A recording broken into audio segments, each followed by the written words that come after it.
투자에 대한 좀 더 깊이 있는 생각을 해보는 시간. 오늘은 미중 패권 경쟁에서 중국은 어떤 생각을 하고 있을까? 중국은 어떻게 경제를 움직이고 있을까? 이런 생각을 좀 해보도록 하겠습니다. 중국은 기본적으로 자국 경제에 대해서 자립이 가능한 경제라고 생각을 하는 것 같습니다. 예전에 아편 전쟁이 있었죠. 1840년 그럴 때 아편 전쟁에서도 그랬는데 영국은 당시에 이제 공장을 많이 갖고 있어 공산품을 만들었잖아요. 당시에 영국 사람들이 차를 마시는 문화가 급속도로 퍼지면서 중국으로부터 차 수입이 엄청나게 증가를 하고 이게 무역 적자가 심했던 거죠. 당시에 무역 적자를 기록하게 되면 은이 들어갑니다. 그냥 영국이 파운드와 찍어서 주는 게 아니고 종이를 주는 게 아니고 은이 흘러 들어가게 되는 것이죠. 그러다 보니까 영국 입장에서 무역 균형을 맞추려고 공산품을 가져가서 보니 중국은 그거 필요로 하는 사람들이 없어요. 그 자체로 농업 경제, 자립 경제를 갖고 있더라는 겁니다. 그러다 보니까 중국이 이제 무역항 여는 것도 반대하고 광저우에 무역항 하나 열어놓고 이제 안 열었던 것이죠. 그러니까 영국이 자기네들 물건을 팔 수 있는 방법이 전혀 없었어요. 그러다 보니까 역사적으로 가장 비윤리적인 전쟁이라고 이야기하는 아편 전쟁을 일으킬 정도까지 갔다라는 겁니다.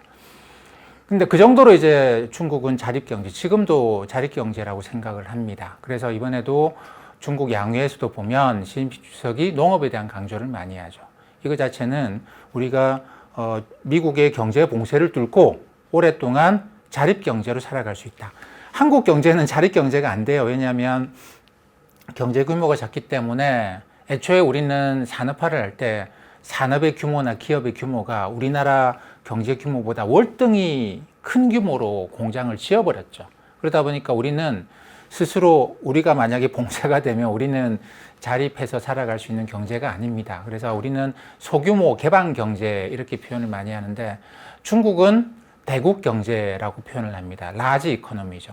그래서 대국 경제는 물론 뭐 중국도 수출 수입이 없는 건 아니지만 뭐 그 정도는 어떻게 보면 큰 영향은 아니고 대국 경제 그리고 폐쇄 경제도 할 수 있다 이런 식의 생각을 기본적으로 갖고 있는 것 같습니다. 하지만 완전한 자립 경제가 아니에요. 예전에 청나라 때처럼 1800년대처럼 중국이 완전한 자립 경제가 아닌 것이죠.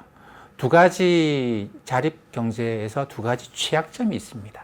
최근에 이제 중국이 이 부분에서 좀 많이 손을 보고 있는 것 같은데 한 가지는 좀 분명하고 한 가지는 아직 뚜렷하게 방향이 잘 안 보입니다. 그 두 가지가 뭐냐면 한 가지는 금융이에요. 또 한 가지는 첨단 산업입니다. 이 두 가지가 기본적으로 자립 구조를 가질 수가 없습니다. 중국은 기본적으로 금융에 대해서도 자립 구조를 가져왔거든요. 어떤 거였냐면 중국이 공장을 짓고 물건을 만들어서 전 세계에 수출을 해서 경상수지 흑자를 굉장히 많이 거둬들였어요. 그리고 외국 기업들이 중국의 어마어마한 소비 시장을 보고 직접 투자한다고 돈이 들어왔죠. 국제수지에서 경상수지하고 그 다음에 이 외국인 직접 투자는 그러니까 국제수지표를 보면 위에서부터 쭉 이렇게 분포를 하거든요. 근데 제일 위에 올라가는 것부터 해서 내려오는 순서가 나름 철학이 있습니다. 이거 쉽게 안 움직인다라는 겁니다. 밑으로 내려올수록 이거는 뭐 1초 만에도 왔다 갔다 할 수 있는 한만일 수도 있다. 이런 것들이 쭉 분포가 됩니다. 그러니까 우리나라하고 외국 사이에 거래를 하죠. 여러 가지 거래를 하는데 우리가 물건을 만들어서 물건을 팔아서 들어온 그거는 쉽게 뭐 왔다 갔다 할 건 아니잖아요. 굉장히 좀 그 흐름이 한만이라고 절대 볼 수 없습니다. 그게 제일 위로 올라가는 거죠. 그래서 무역부터 제일 위로 올라가고 경상수지가 제일 위를 차지하고 그 경상수지 바로 밑에 들어오는 것이 외국인 직접 투자입니다. 외국인들이 주식 사고 채권 산다고 돈이 들어온 게 아니고 주식을 사는데 이 기업에 대해서 우리가 경영 활동을 하고 싶다고 들어온다거나 아니면 공장을 짓겠다고 돈이 들어온다거나 이러는 거는 직접 투자라고 보고 이게 쉽게 나가겠습니까? 쉽게 안 나가죠. 그래서 이거는 경상수지만큼이나 한 번 들어오면 잘 안 나가는 돈으로 봐요. 근데 그 밑에 이제 주식 투자 자금, 채권 투자 자금 이런 거 포트폴리오 투자라고 이야기를 하거든요. 이거는 나갈 수 있죠. 최근에 중국에서 나오는 이야기를 보면 이것도 한만이라고 보는 경향이 좀 강합니다. 근데 중국은 그동안 어떻게 하느냐면 이 경상수지하고 외국인 직접 투자 한 번 들어오면 거의 안 나가는 이게 엄청난 흑자였거든요. 엄청난 흑자였고. 그리고 이제 외환은 중앙집중제, 중국인민은행, 중앙은행이죠. 중앙은행으로 이 들어온 달러가 전부 다 쌓여가는 구조였습니다. 그래서 경상수지 흑자, 외국인 직접 투자에서 계속 돈이 들어오고 요게 외환 보유고로 쌓여가는 구조였기 때문에 뭐 다른 나라, 뭐 미국이나 유럽의 그 대형 금융기관들한테 달러화를 의존할 필요가 전혀 없었고, 외국의 주요 금융기관들이 중국에 직접적으로 들어와서 금융 투자를 하고 싶다고 해도 필요 없어요라고 하고 살아왔습니다. 금융에서도 자립구조였죠. 근데 이게 2014년 정도부터 갑자기 무너지기 시작합니다. 갑자기 무너지기 시작. 경상수지는 계속 흑자고 외국인 직접 투자도 계속 들어오는데 그 돈이 외환보유고로 안 쌓여요. 안 쌓입니다. 외환보유고가 4조 달러까지 올라갔다가 갑자기 3조 달러 뚝 떨어지고 그 이후로도 경상수지 흑자는 계속 나오고 외국인 직접 투자는 계속 들어오는데 외환보유고가 3조 달러에서 스톱해버렸습니다. 이 돈이 어디론가 샜다는 이야기죠. 국제수지표에서 봤습니다. 어디로 샜는지. 여기 들어왔는데 이게 그러면 여기서 흑자면 제일 밑에 외환보유고로 들어와야 되는데 안 들어와요. 어디서 빠졌느냐를 보니까 그 국제수지표에서 요 위에 항목에 넣지 못하고 어디로 샜는지 잘 모르겠다라고 하는 경우에 그거를 그 에러 앤 오미션이라고 해서 오차 및 누락이라고 하는 항목이 있거든요. 거기로 이게 다 빠져요. 이게 다 빠집니다. 제가 고민이 그겁니다. 이게 오차 및 누락이라고 하니 이게 어디로 빠지는지 모르죠. 근데 일반적으로 규모가 작은 신흥국의 경우에는 국제수지표에서 오차 및 누락 항목에서 돈이 많이 빠졌다라고 많이 빠지는 게 보이면 외환 위기다라고 봐야 됩니다. 사람들이 은행을 통하지 않고, 그러니까 정부나 중앙은행이나 은행이 이게 모니터링 하지 못하는 항목으로 돈이 빠져나가는 거거든요. 이거는 그래서 조그마한 작은 나라는 이 나라 외환 위기다라고 판단할 수 있는 그 항목입니다. 근데 중국이 지금 외환 통제가 안 되고 있다. 그렇게 보기는 어렵거든요. 그럼 그 오차 및 누락이 도대체 어디로 샜길래 은행 계정에서 국제수지표에 나오는 모든 항목은 은행이 돈이 왔다 갈 때 계정으로 다 잡는 것입니다. 안 잡히고 이게 비어버렸다.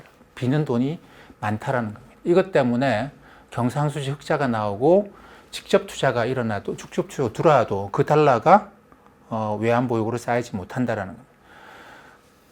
이거 추론을 할 수밖에 없어요. 추론할 수밖에 없습니다. 이게 제가 이게 이거다라고 말씀을 드릴 수는 없고 추론을 할 수밖에 없는데 시기적으로 보나 규모로 보나 아마도 1대1로와 관련되어 있지 않겠는가라는 거예요. 1대1로라고 하는 게 이제 중국 기업들이 다른 나라에 물건을 팔아서 국제적으로 국경을 넘어갔으니까 이것도 이제 수출로 잡히겠죠. 거기다가 뭐 항만도 만들고 도로도 만들고 가스관도 연결했는데 이게 이제 돈을 받았으면 아무 문제 없겠죠. 근데 돈이 안 들어온 거예요.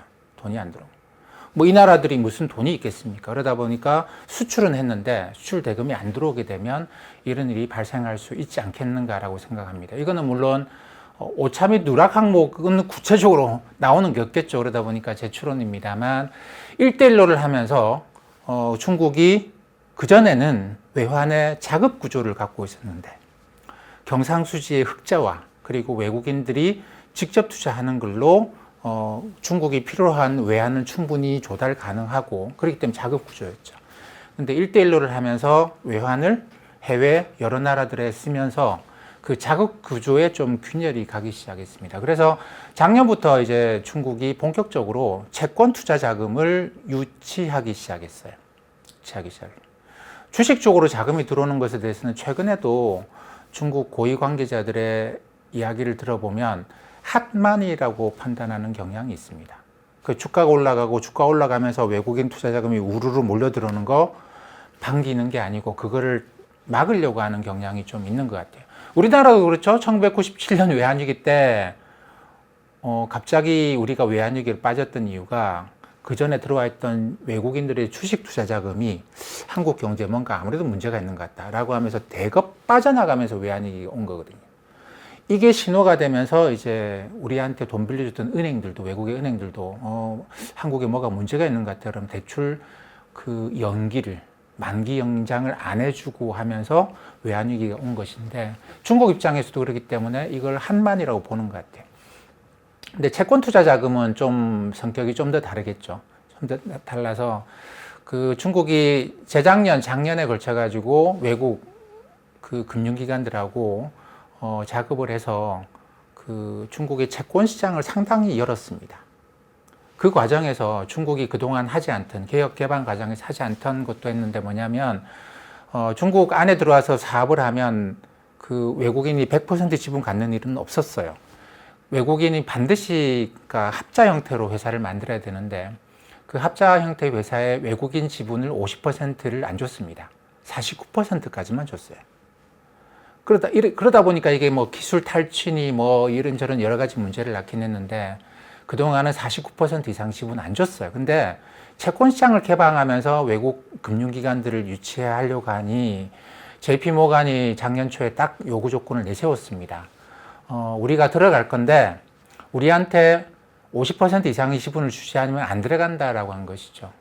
그래서 50% 이상의 지분을 허용했습니다. 거의 뭐 100%까지 지분을 허용한다고 하는데 그러면서 이제 외국의 금융기관들이 중국에 들어가서 본격적으로 중국의 투자 금액을 늘리기 시작을 했습니다.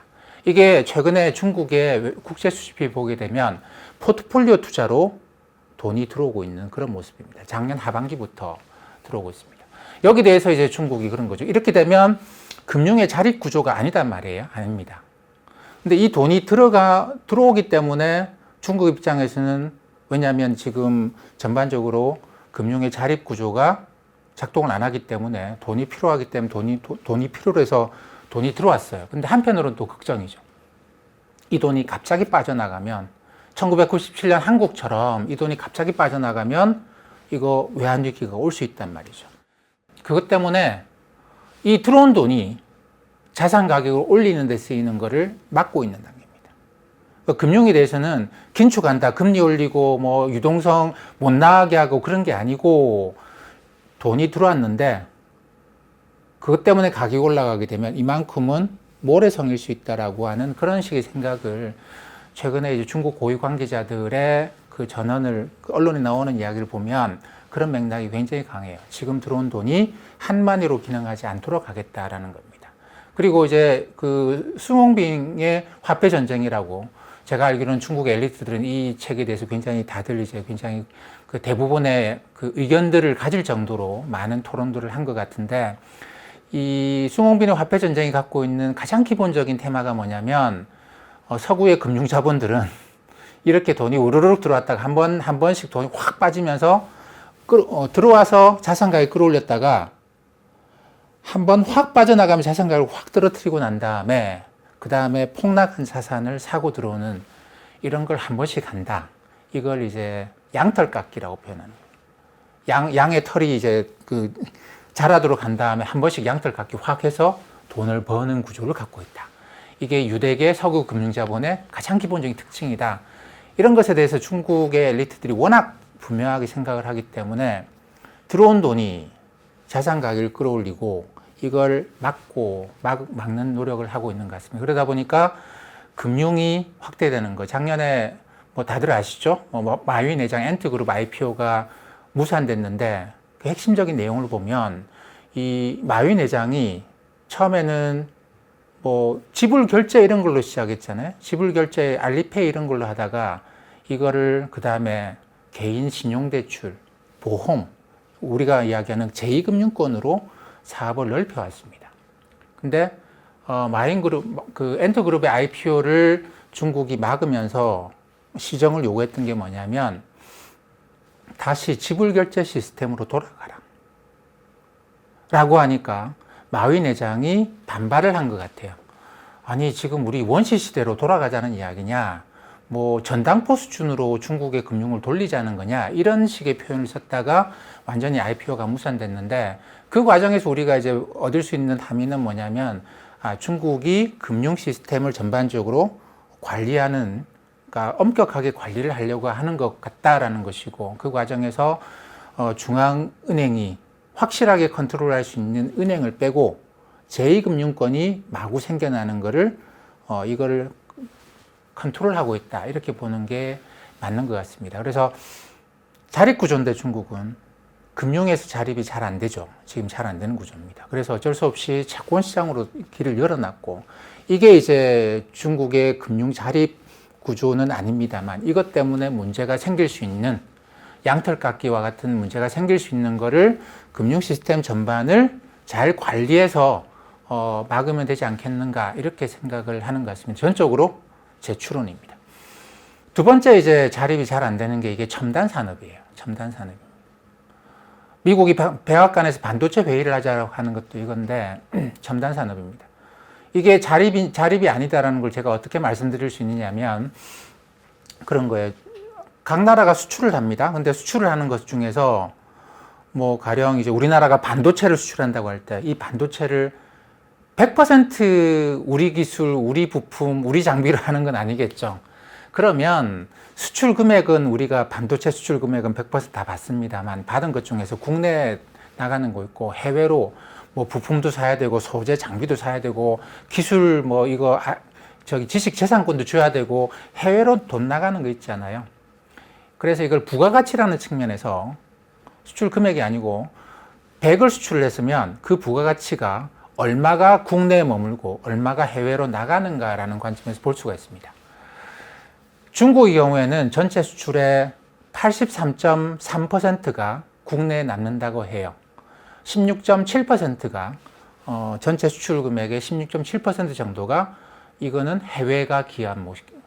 그래서 요걸 받아서 100을 만들어서 중국이 수출하는 거죠. 이 부가가치의 국내 비중이 제일 높은 나라가 어디겠습니까? 그러니까 그 나라에서 수출하는 거는 다 국내산이에요. 사우디아라비아입니다. 원육 해가지고 수출하는데 해외에 줄 거 별로 없이 국내에서 가져가는 게 전체 수출하는 금액의 95%를 사우디 국내가 갖고 5%만 해외 이런저런 이유로 그 수출 금액이 해외로 나가야 된다는 겁니다. 우리나라의 경우는 한 70% 정도 됩니다. 그러니까 이것저것 많이 수입하고 수출도 많이 합니다만 수입도 많이 하죠. 그러니까 우리가 수출하는 것에 한 70%만 국내가 기여한 것이고 30%는 해외가 기여한 것이라고 봐야 됩니다. 이게 제일 떨어지는 나라가 주요 국가, OECD 주요 국가 중에서는 한국보다 더 낮은 나라가 멕시코예요.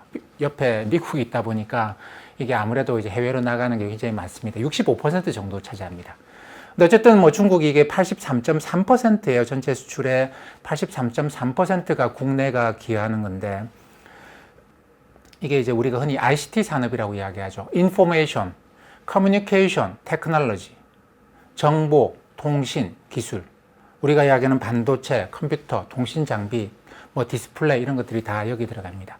첨단 산업에 이야기하는 것 중에 상당 부분이 이 ICT 산업인데, 이 ICT 산업을 놓고 보면 중국이 ICT 산업을 수출해요. 가령 컴퓨터 수출하고 뭐 이런 뭐 통신기기 수출하고 하는 데서 이 100을 수출했으면 중국 국내로 떨어지는 부가가치가 다른 전체 산업을 통틀어 보면 83.3%인데 ICT 산업은 41% 정도입니다.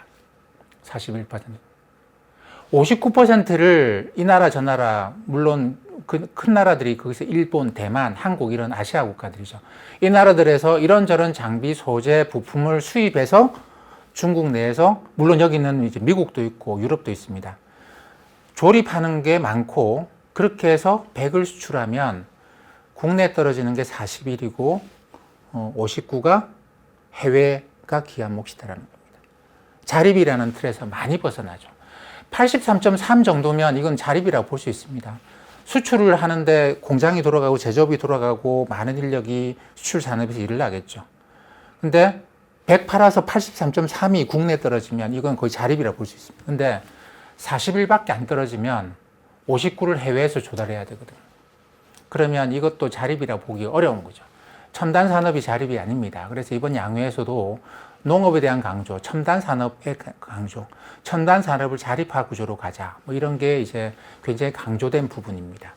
그러다 보니까 이제 미국 입장에서도 그런 것이죠. 미국 입장에서도 중국이 약한 고리예요. 약한 고리입니다. 59를 수입해서 100을 만들어서 전 세계에 팔고 있는 겁니다. 그러면 이 59를 미국 입장에서는 글로 가지 말고 미국에 공장 만들었으니 이 59 미국 와라. 우리가 만들게. 라고 하면 중국 입장에서 굉장히 큰 타격을 입을 수밖에 없을 것이다 라고 하는 것이 미국이 반도체를 갖고 그걸 인프라 투자에 넣어서 앞으로 우리가 10년 동안 할 거고 너희들이 그 미국이 공장 만들면 투자하는 거 세액 공제해 줄게. 세금 감면해 줄게. 투자하는 금액에 대해서 공장을 지어라. 이렇게 이야기를 하는 게 미국 입장에서는 딱 볼 때 금융은 그렇습니다. 금융은 그 돈이 빠져나올지 안 나올지 몰라요. 그 뭐 JP 모간한테 언제 들어갔다가 언제 나와라고 지시할 수 있는 거 아니잖아요. JP 모간도 자기가 알아서 하는 거고 그게 JP 모간밖에 없는 게 아니죠. 유럽의 금융기관들도 여러 들어갔고요. 미국의 금융기관도 여러 들어갔습니다. 어떻게 컨트롤 하겠습니까? 자기 이익에 따라서 움직이겠죠. 근데 반도체, 첨단 산업은 중국이 하나 약점의 고리단 말이죠. 그러다 보니까 미국 입장에서도 그 반도체를 중국이 자립을 하지 못했으니 첨단 산업을 이거를 미국이 공장을 만들고 아시아 여러 나라가 중국에 수출하는 걸 지금 뭐 아이폰도 그렇지 않습니까? 아이폰이 뭐 여러 나라에서 부품을 만들어서 그걸 중국에 가져가서 폭스콘에 조립해서 전 세계에 수출하는 구조인데 아이폰 조립 공장이 만약에 미국에 있다면 미국이 무슨 가능하겠냐. 그 인건비가 얼마나 비싼데. 그래서 미국이 생각하는 핵심 장소가 이 ICT 산업과 관련된 핵심 장소, 왜냐면 인건비가 많이 들어가요. 멕시코 바로 위에. 그리고 텍사스가 중요시 되는 이유 중에 하나가 그겁니다. 멕시코 바로 위에 이 단지들을 만들고 출퇴근을 하는 거죠. 멕시코 사람들이. 그렇게 하면 인건비 문제를 해결할 수 있다. 이렇게 나오면서 공장 만들겠다는 거예요. 이렇게 하면 그러니까 이게 중국의 자립 구조에 압박을 줄 수 있겠다. 이런 식의 생각을 하고 있습니다. 자, 중국은 그럼 이제 금융 부분에서는 자립이 힘들기 때문에 금융 시스템 전반을 굉장히 엄격하게 관리하고 들어온 돈이 생산적인데 안 쓰이고 들어온 돈이 자산가에 끌어올리는 걸 막는 데 주력하면 될 거다라고 생각을 하는 거고 이 첨단 산업은 어떻게 하겠습니까? 첨단 산업은 방법이 없겠죠. 스스로 자립을 해야 될 겁니다.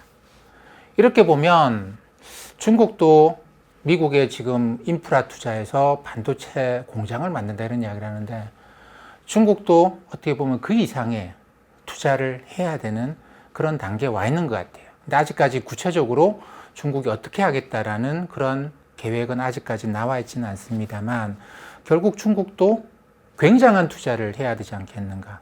그래서 어떻게 보면 이번 미중 패권 경쟁에서의 결과가 어떻게 나올 건가라는 것은 이 첨단 산업에서 중국이 자립할 수 있느냐. 이게 어떻게 보면 가장 핵심적인 변수라고 생각을 해야 될 것 같습니다. 크게 보면 미국도 첨단 산업, 제가 말씀드린 게 ICT 산업인데 이쪽에서 대규모 투자를 계속 해나갈 수밖에 없을 것이고 그 핵심은 뭐냐면 제가 예전에도 말씀드렸는데 글로벌 밸류 체인이라고 하는 거예요. 글로벌 밸류 체인에서 마지막 단계 조립 공장을 미국이 만들겠다라는 거고 중국도 그걸 갖는 것이고 미국은 바이든 행정부는 대외적으로는 동맹입니다. 우리 동맹 국가면 거기서 만든 걸 우리가 사서 그렇게 해서 우리가 최종 제품 만들겠다. 그러니까 우리한테 끼어라 이런 것이고. 근데 기존의 밸류 체인은 글로벌 밸류 체인은 중국을 중심으로 해서 한국, 대만, 일본이 여기 수출해요. 우리나라 반도체 수출의 41%가 중국으로 갑니다. 근데 중국 안에서 쓰느냐? 그게 아니고 중국이 이걸로 최종품을 생산해서 이걸 해외로 수출하는 그런 구조를 갖고 있는데 지금 어떻게 보면 한국, 일본, 대만 이런 나라들이 이 ICT 산업과 관련해 가지고는 글로벌 밸류 체인이 중국을 중심으로 돌아가고 있는 그런 구조를 갖고 있는데 미국이 자기들이 중심이 되는 새로운 글로벌 밸류 체인을 만들겠다. 근데 왜 반도체냐?